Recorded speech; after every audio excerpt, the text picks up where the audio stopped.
Good morning. Here we are. Wow.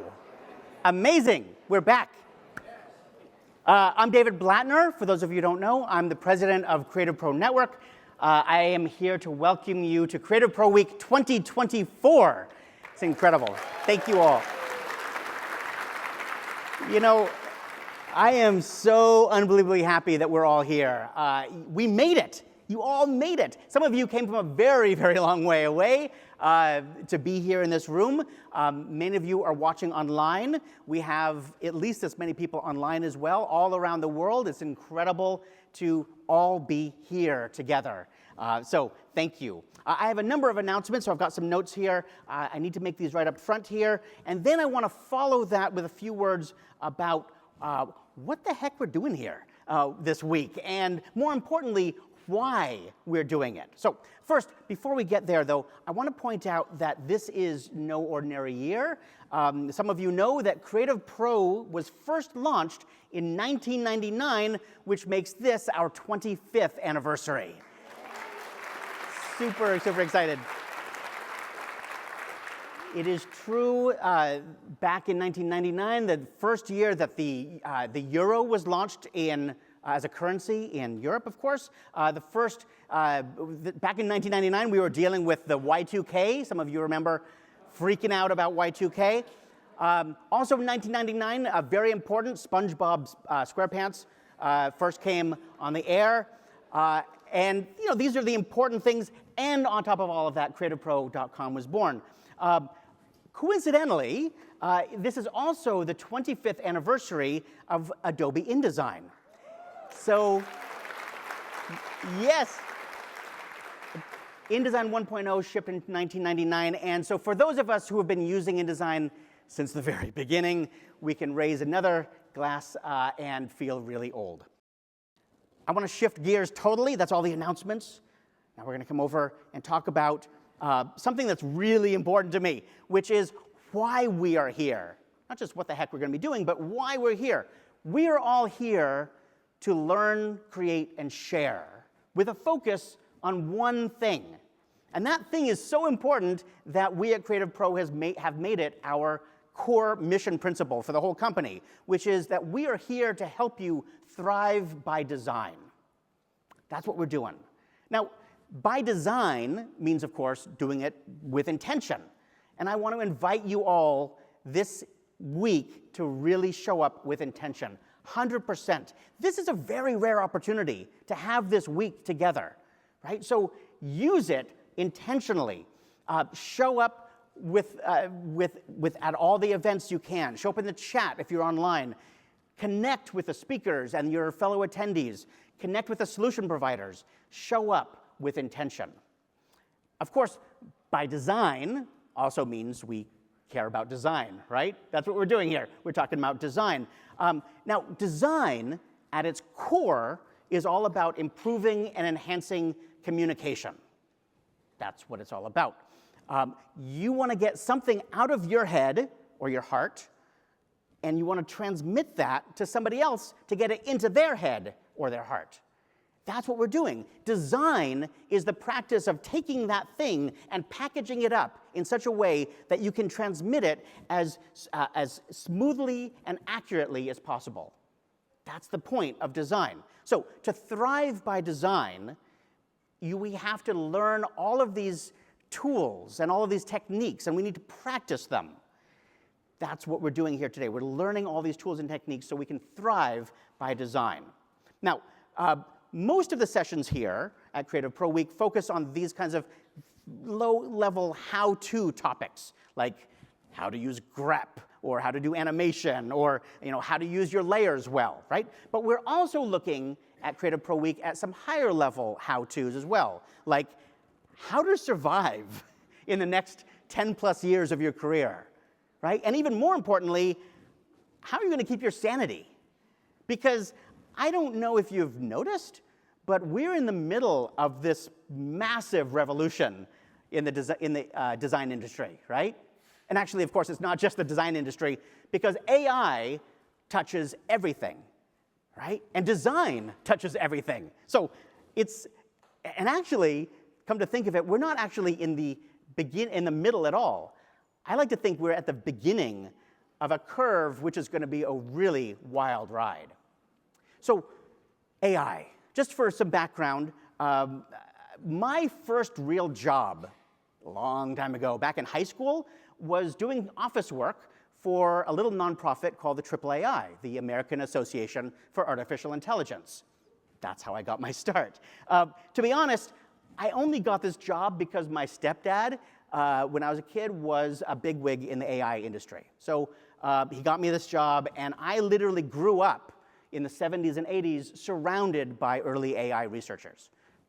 I was in the world of AI back then, but it really wasn't until the early 2000s, the aughts, that the AI game completely changed. We went from knowledge representation and rules-based systems to this new thing called machine learning, AI/ML. And that set us on this course which led us to, inevitably, to LLMs, the large language models that we see today in ChatGPT, in Firefly, in Midjourney, and 1,000 other services and products that are all over sprouting up all over the place. And we have all been totally amazed at what these LLMs, these AI systems can do, right?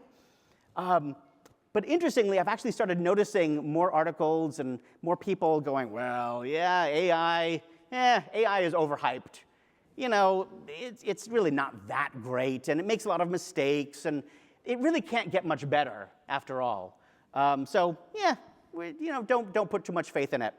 But you got to remember, people, AI has been around for a very long time, but Gen AI has only been around for about 2 years, right? It's only gone public for about 2 years. 2 years. Computers had been around for decades before the personal computer revolution of my childhood, right? And this is what the PCs looked like 2 years into the personal computer revolution of the 70s. 2 years, right? Of course, the internet had been around for like 20 years before the World Wide Web went public. 2 years after the web went public, it looked like this, right? It got better. A little better, right? It got a lot better. 2 years is not that far. So yes, we're 2 years into the Gen AI revolution, but it's a little clunky. It makes mistakes. Got it, okay? But don't believe the cynics. It's getting better really, really fast. In fact, I personally believe that by 2050, most film and TV, most video we see, including all of the actors, settings, lighting, everything, will be generated by AI. I believe that by 2050, most music we listen to will be composed and performed by Gen AI. Most published photographs and art that we see on websites, in magazines, all of that will be Gen AI. Gen AI will be the key tool for almost every form of design. Graphic design, interior, fashion, everything. And you know what's kind of scary? Most people won't care. Most people in the audience will be like, cool, that's awesome. And to many people in the room here, that's really kind of a nightmare, right? It is scary to think about, and yet I honestly believe it's inevitable. So what are we going to do about that? AI, this inexorable move of AI, is going to cause a lot of problems. I just want to be really brutally honest up front here. Gen AI is going to cause, I hate to get into a bummer mode here, but it's going to cause massive political and economic problems, right? Because of all the issues that we've been hearing about, the deep fakes, the systematized inequality, all the misinformation at scale, the fundamental flaws that are in our current legal system for dealing with this kind of stuff. It's going to be a big problem. And this doesn't even include the bigger AI problems that we're going to be seeing, like massive unemployment, almost certain, insane energy requirements for AI that may cause irreversible environmental damage. It's coming, you know. And I hate to start this conference out on this bummer note, but I do feel we have to be aware of it. We have to be honest about what's coming. AI, in my opinion, is the 21st century's atomic energy. It is unbelievably dangerous on the one hand, and on the other hand, it will almost certainly lead to incredible advances in medicine, in communication, in efficiency, and of course, in design. So what are we supposed to do with this really powerful but dangerous thing? How are we going to survive this? And not just survive, but thrive. How are we going to thrive by design? Again, that's what we're here this week to learn how to do. So I want to give you 3 how-to tips. That's what we like doing, how-to tips. Number 1, trust your buddy. What does that mean? Well, do you remember those old buddy movies that we used to watch? Like Nick Nolte and Eddie Murphy back in 48 Hours. There are all these buddy movies, and all these buddy movies basically have the same plot. 2 very different people who basically hate each other, but they have to work together, and by the end of the movie, they've all gained mutual respect and maybe even like each other a little bit, right? So obviously, Gen AI is your buddy, okay? It's annoying, it's different, it feels threatening, it makes stupid mistakes, but once you start working with it, once you start working together with your buddy, you take on a couple of big projects, you're going to start realizing that maybe working together is actually better than trying to solve the problem by yourself. And you won't admit it, but you might actually even find you like it a little bit, right? Because AI is a force multiplier. That's how you need to think about it. A force multiplier is just a fancy phrase for a tool that takes your puny human input, right, and multiplies it by 10 or 100 or 1,000 or more.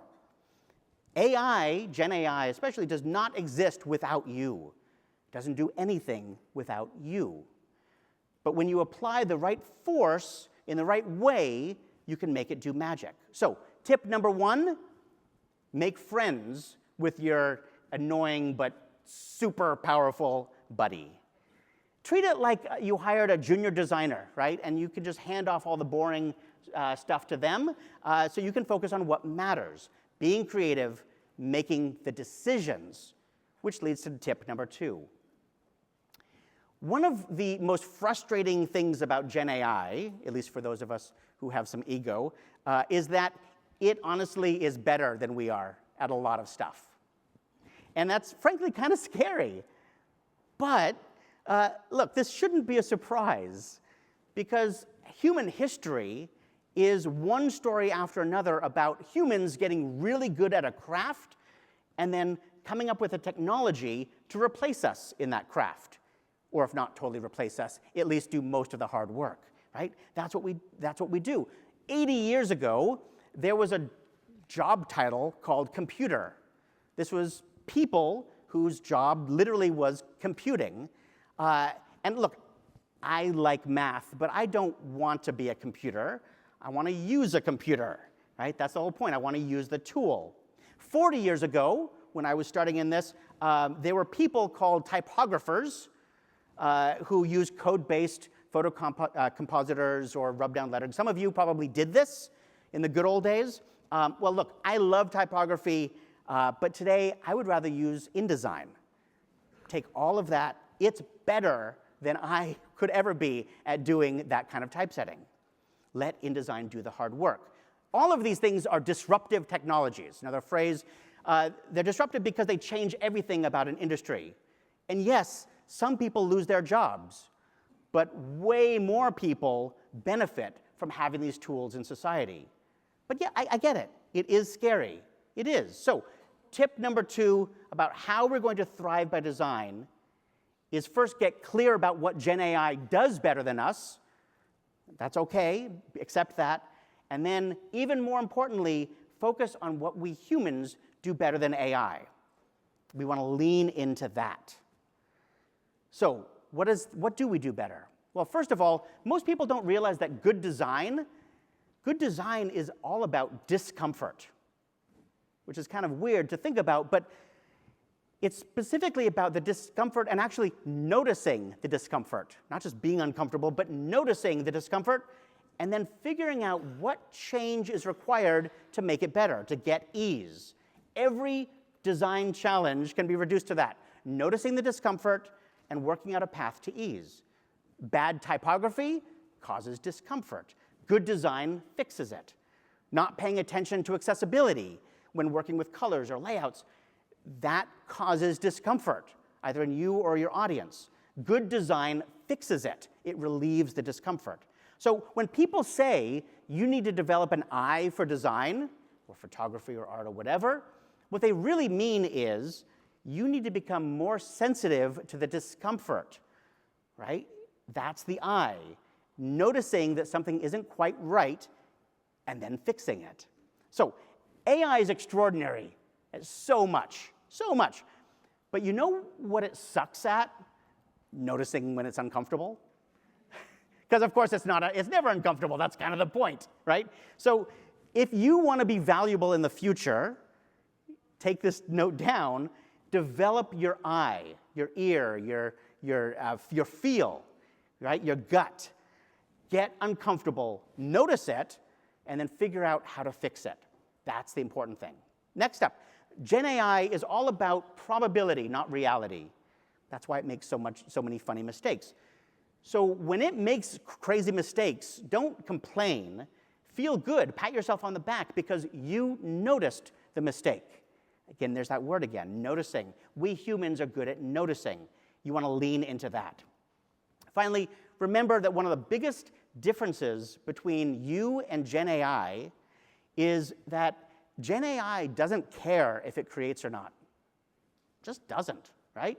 Gen AI is brilliant at coming up with images and stories and all kinds of stuff, but it's based on your prompts. It's not going to be prompting itself anytime soon because it has no need to do so, has no urge, has no drive. It has no creative spark. You do, right? Use that spark. Find it, use it, and develop it. Turn it into a flame. That's what you can do. Finally, one last tip. Print is dead, right? Right? So why then are book sales higher than ever? Record book sales, not e-book sales, print book sales. Did you know that according to a Nielsen survey, 80% of 14 to 24-year-olds actually prefer reading print books to digital, right? Similarly, you've probably heard that vinyl albums are on the rise, right? That's huge. Live music concerts are also breaking sales records all around the world. Why? What's that about?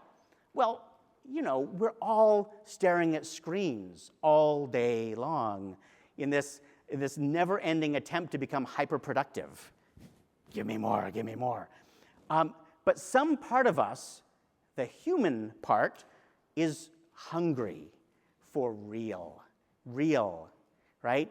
It's kind of like if you ate fast food for 3 days straight, and then all of a sudden you realize, I just need a salad. Just please give me something real, right? So do you remember like how just a year ago, you'd see a Gen AI image and you'd be like, wow, that's incredible, that's so amazing. And now today, you see the same kind of image or better even, and you're like, wow, that's really cool. You do that with Gen AI, right? Right? The trend lines are clear. Just as these unbelievably powerful tools are taking off and giving power to everyone around the world, digital is losing its value. And as the value of digital goes down, the value of real, analog, goes up. So the future is going to be this constant dance between the inevitable, overwhelming deluge of Gen AI digital and the essential, nourishing connection with what's real. So if we go back to our original questions, how are we going to thrive? How are we going to thrive with designs? Not just survive, but thrive and stay sane in the coming years? The answers are clear. Learn everything you can about these tools and buddy up, right? Buddy up with your new pal, Gen AI. Lean into what you as a human will always do better. Directing, noticing, empathy, compassion. Develop your gut and your eye and find that spark that you can turn into a flame. And finally, remember to always find the balance between digital and real. Now, I know a number of you are watching on the live stream right now, more screens. Sorry, that's the way it is. But I want to point out that for those of you who are in the room, real is why we're doing all of this. That real connection, the reception tonight, the arts and crafts room. Talk about real, that's analog. Take advantage of it. On Wednesday night, we're doing a paper party. And if you have not played with paper in too long or ever, show up Wednesday night for the paper party, because we're going to smell and touch and feel and hear paper. It's a thing, people, and it's real. It's important. So find that balance. CreativePro is not just a website, 25 years old. It's not just a magazine or the tutorials or just this conference. CreativePro is a worldwide community of real people who are learning, creating, and sharing all of these how-to tips. That's what we're doing here. It's not just about surviving this coming revolution. It's about thriving by design.